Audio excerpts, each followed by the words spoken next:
नमस्कार प्यारे साथियों, मैं निशान नानक क्लासेस के यूट्यूब चैनल पे आपका स्वागत करता हूं। जैसा कि आप सभी को पता है, अभी इस यूट्यूब चैनल के ऊपर मैं आपको भारत की राज्य व्यवस्था करवा रहा हूं। भारत की राज्य व्यवस्था के अंदर मैंने आपको जब पहली क्लास करवाई थी अनुसूची वाली, अनुसूची के अंदर मैंने आपको बताया था अभी पूरी की पूरी पॉलिटिकल भारत की पूरी के पूरे जितने भी संविधान के अंदर भाग हैं, जितने भी संविधान के अंदर अनुच्छेद हैं, उन सब के बारे में डिटेल से चर्चा करेंगे। तो चर्चा करते करते आज हम भाग नंबर 13 पे आ चुके हैं और अनुच्छेद आज हमारे 307 तक हो जाएंगे। मैंने आपको टोटल भागों की संख्या बताई थी 22। भागों की संख्या 22 बताई थी। अनुसूचियां बताई थी 12 अनुसूचियां मैंने आपको करवा दी। ठीक है।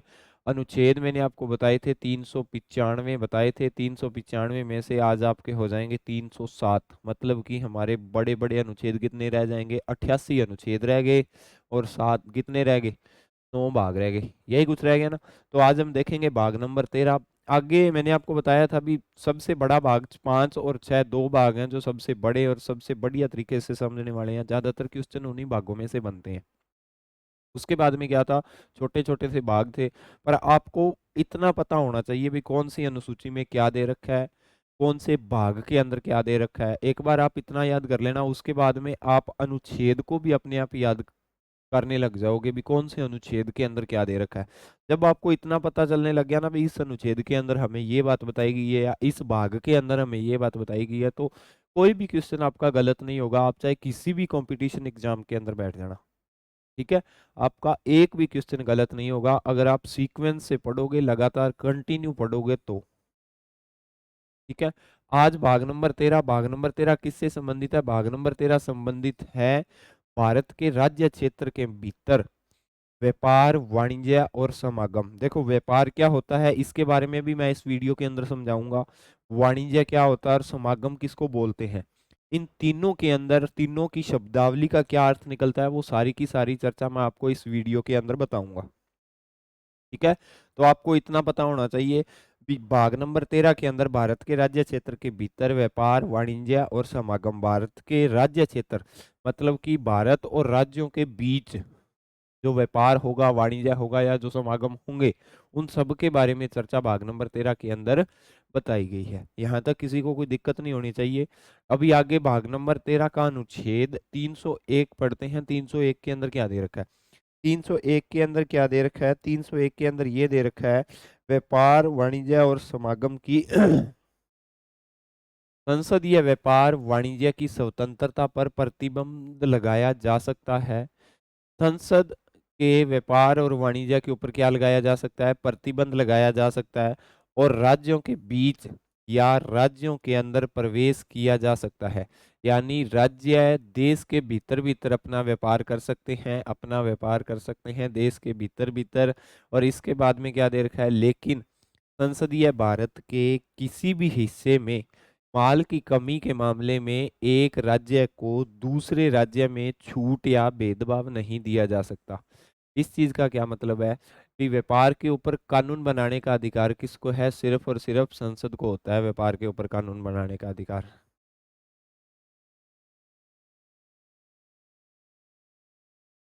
ठीक है। इसके अंदर क्या दे रखा है, लेकिन संसदीय भारत के किसी भी हिस्से में माल की कमी के मामले में एक राज्य को दूसरे राज्य में छूट या भेदभाव नहीं दिया जा सकता। इस चीज का ये मतलब निकलता है भी अगर केंद्र के अंदर, जैसे आपको मैं उदाहरण देके समझाता हूँ, केंद्र के अंदर बीजेपी की सरकार है, तो जैसे अपने राजस्थान के अंदर वर्तमान के अंदर कांग्रेस की सरकार है ना, तो इन दोनों का आपस के अंदर ऐसा नहीं है। अभी जैसे अदर गुजरात के अंदर अभी देख लो या यूपी के अंदर आप देख लो, बीजेपी की सरकार है, यूपी के अंदर भी किसकी है? बीजेपी की है। तो जो केंद्र सरकार है वो गुजरात और इसके अंदर राजस्थान के अंदर भेदभाव नहीं करेगी व्यापार के मामले में। यानी दोनों को समान नजर से ही देखेगी। जैसे माँ बाप देखते हैं ना बड़े छोटे बच्चे को या जितने भी बच्चे हों उनको समान नजर से देखा जाता है, उसी तरह केंद्र सरकार चाहे राज्य के अंदर किसी भी पार्टी की सरकार हो उससे कोई मतलब नहीं है। ठीक है। आप राजस्थान को भी उसी तरीके से व्यापार व्यापार के अंदर मदद करोगे, आप जो यूपी सरकार है या यूपी स्टेट है उसको भी उसी तरीके से आप व्यापार के अंदर मदद करोगे। ये बात समझाने की कोशिश 301 कर रहा है। ठीक है। किसी राज्य की विधायिका व्यापार वाणिज्य की स्वतंत्रता पर रोक लगाने के लिए एक कानून या कानून बनाया जा सकता है। यानी किसी भी राज्य की जो विधायिका है, विधायिका क्या होती है, मैंने आपको बताया था, विधायिका, कार्यपालिका और न्यायपालिका, तीन होते हैं ना अंग सरकार के, जिससे सरकार चलती है, केंद्र की हो या राज्य की हो। ठीक है, ये अगर एक विधायिका व्यापार वाणिज्य की स्वतंत्रता पर रोक लगाना चाहती है तो वो कानून बना के रोक लगा सकती है, और उस राज्य के साथ या उस राज्य के सार्वजनिक हित के सहयोग से ये किया जा सकता है, यानी सार्वजनिक हित के सहयोग से ये काम किया जा सकता है। लेकिन उसके उसके लिए किसको कानून बनाना होगा, राज्य की विधायिका को एक कानून पास करना होगा। समझ में आई बात।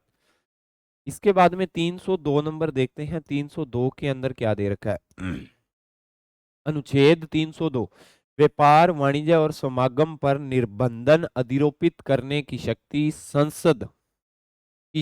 संसद विधि द्वारा एक राज्य और दूसरे राज्य के बीच या भारत के राज्य क्षेत्र के किसी भाग के भीतर व्यापार वाणिज्य और समागम की स्वतंत्रता पर ऐसे निर्बंधन अधिरोपित कर सकेगी और लोक हित के लिए अपेक्षित हो।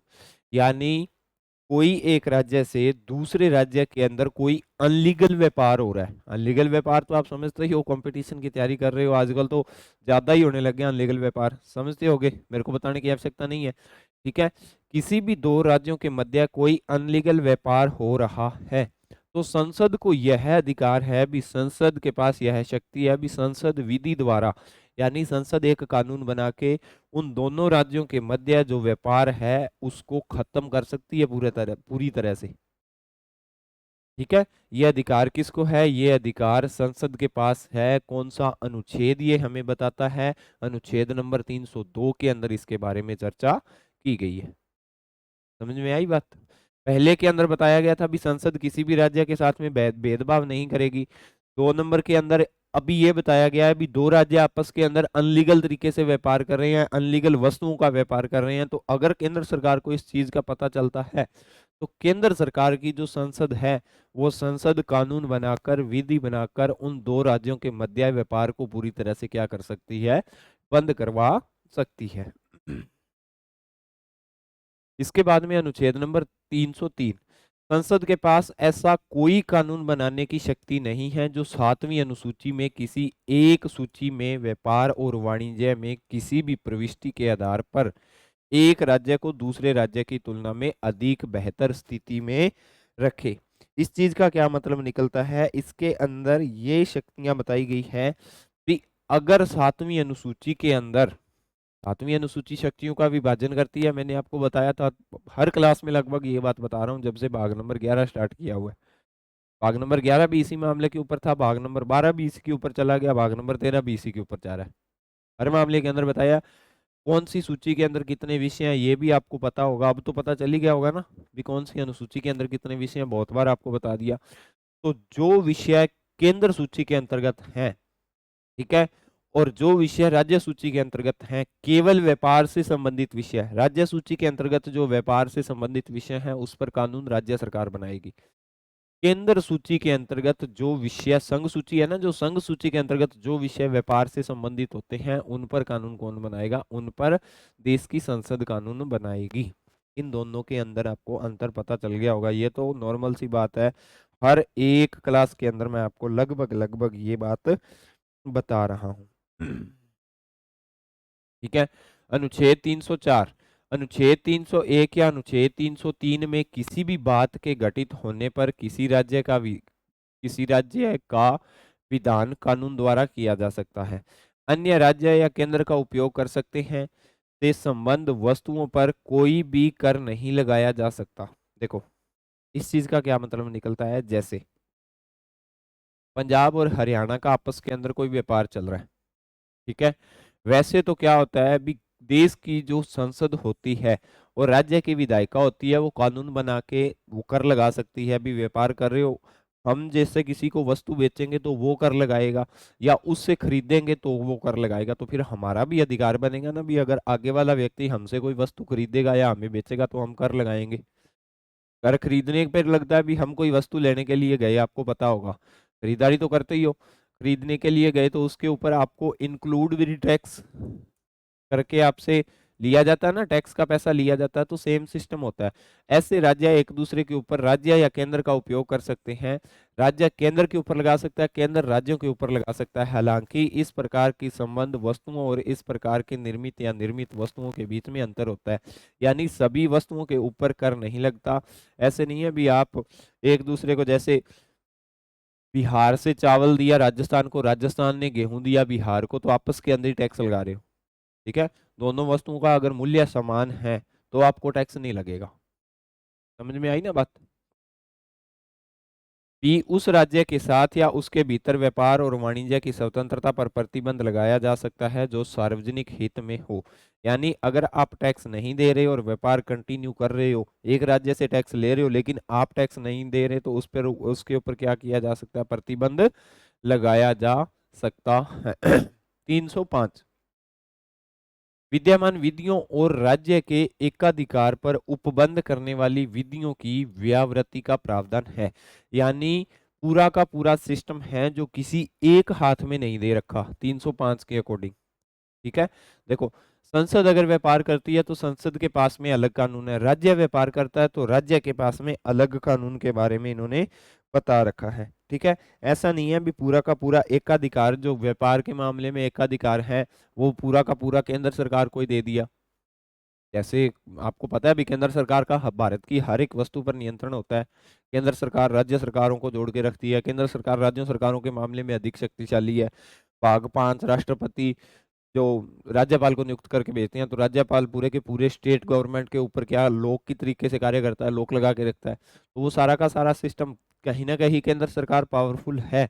लेकिन 305 के अंतर्गत आप व्यापार करोगे, केंद्र सरकार अपनी हद में रह के व्यापार करेगी और राज्य सरकारें अपनी हद में रह के व्यापार करेगी। समझ में आई ना बात? पूरा का पूरा व्यापार वाणिज्य और समागम का सिस्टम एक हाथ में या एकाधिकार के लिए नहीं बनाया गया।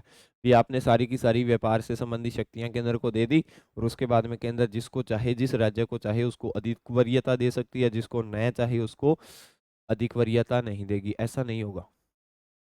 306, राज्यों में व्यापार और वाणिज्य से संबंधित है और इसके प्रावधानों के तहत व्यापार और वाणिज्य पर प्रतिबंध लगाने के लिए पहली अनुसूची के भाग बी में कुछ राज्यों को दी गई शक्तियां निर्दिष्ट करता है। हालांकि अनुच्छेद जो 306 है, हालांकि 356 के 7वें अधिनियम की शुरुआत के साथ ही इस संविधान को हटा दिया गया था, इसे संविधान से हटा दिया गया था।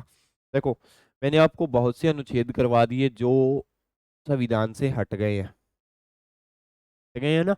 लेकिन क्वेश्चन ये बनेगा, जैसे अभी 306 वाला अनुच्छेद है, 306 अनुच्छेद हटाया गया था तो वो कौन से संविधान संशोधन के द्वारा हटाया गया था? ये क्वेश्चन बन सकता है आपको। तो ज्यादातर जो अनुच्छेद हटाए हैं वो 7वें संविधान संशोधन के माध्यम से ही हटाए हैं। कब हुआ था? 1956 के अंदर हुआ था, बस आपको इतना याद रखना है। ज्यादातर अनुच्छेद हटाए गए हैं वो कौन से संविधान संशोधन के तहत हटाए गए हैं? 7वां संविधान संशोधन 1956 के द्वारा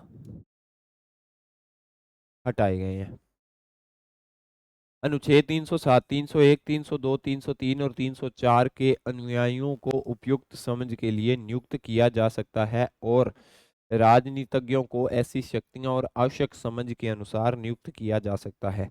यानी 301 से लेके 304 तक जो जो प्रावधान दे रखे हैं उनकी सही तरीके से देखभाल करने के लिए केंद्र सरकार के द्वारा क्या किया जाता है?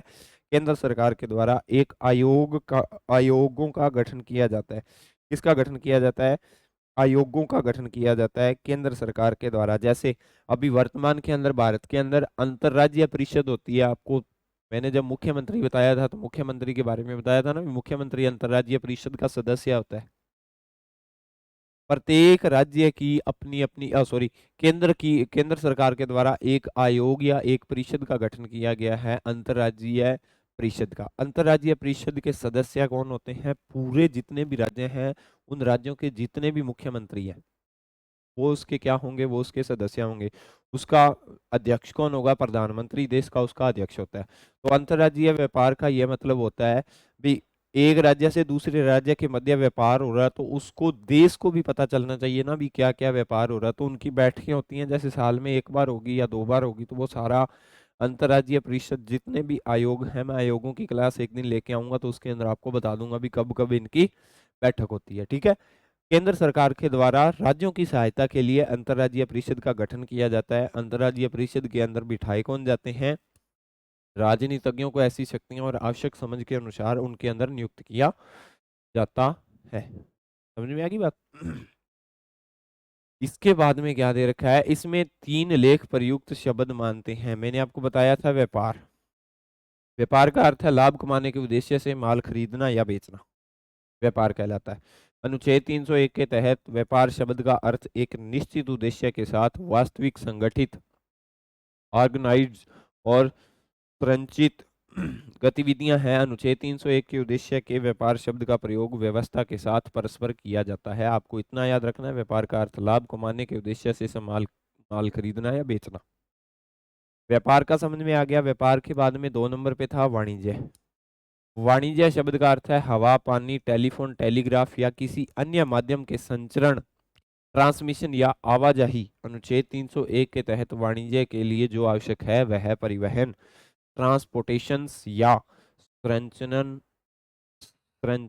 है, न कि लाभ है। यानी वो एक क्या है? संचरण है, न कि एक प्रकार का लाभ है। तो हवा, पानी, टेलीफोन, टेलीग्राफ या किसी अन्य माध्यम से संचरण या ट्रांसमिशन किया जाता है, आवाजाही की जाती है, तो वो एक प्रकार का लाभ नहीं होता, वो एक प्रकार का संचरण होता है। के बाद में एक और शब्द रह गया, कौन सा था? समागम। समागम का अर्थ है माल को एक स्थान से दूसरे स्थान तक ले जाना। ठीक है, इसमें वाणिज्य और गैर वाणिज्य दोनों तरह के सौदे शामिल होते हैं। इसमें यात्रा और दूसरों के साथ व्यापार व्यवहार के सभी रूप शामिल होंगे। हालांकि यह तर्क दिया जाता है कि अनुच्छेद 301 में गारंटीकृत स्वतंत्रता अपने व्यापक अर्थ में समागम तक नहीं पहुंचती। इसके 2 कारण हैं। अभी इसके 2 कारण है, आपको पता लग गया होगा। एक स्थान से दूसरे स्थान तक माल को ले जाना ही वाणिज्य और गैर वाणिज्य के अंतर्गत आता है। सबसे पहले समागम शब्द का प्रयोग व्यापार और वाणिज्य शब्दों के साथ किया गया था, इसलिए यहाँ इस शब्द का अर्थ वाणिज्यिक समागम न होना, न कि उद्देश्यहीन है, उद्देश्यहीन गति है।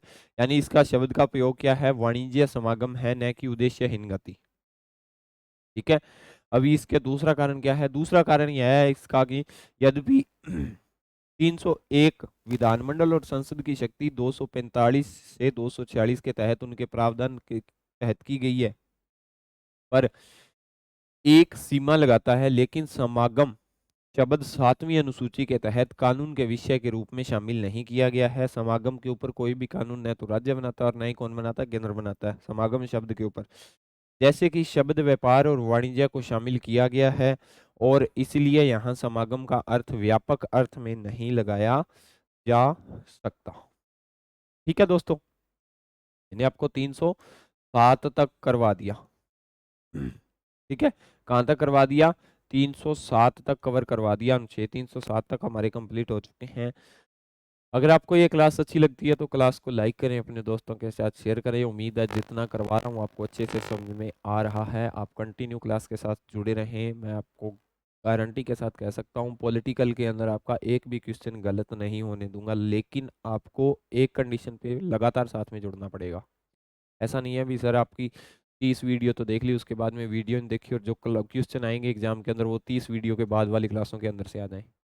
ऐसा नहीं करना आपको। क्लासें देखोगे तो कंटिन्यू सीक्वेंस के अंदर देखना, फिर आपको जैसे वो कड़ी से कड़ी जुड़ती है ना, तो फिर एक मजबूत चीज़ बन जाती है। तो उसी प्रकार से आप क्लास कंटिन्यू देखोगे तो ज़रूर फ़ायदा मिलेगा। ठीक है, क्लास अच्छी लगती है तो क्लास को अपने दोस्तों के साथ शेयर करें, लाइक करें। मिलते हैं कल नेक्स्ट क्लास के साथ, भाग नंबर 14। तब तक के लिए जय हिंद, जय भारत।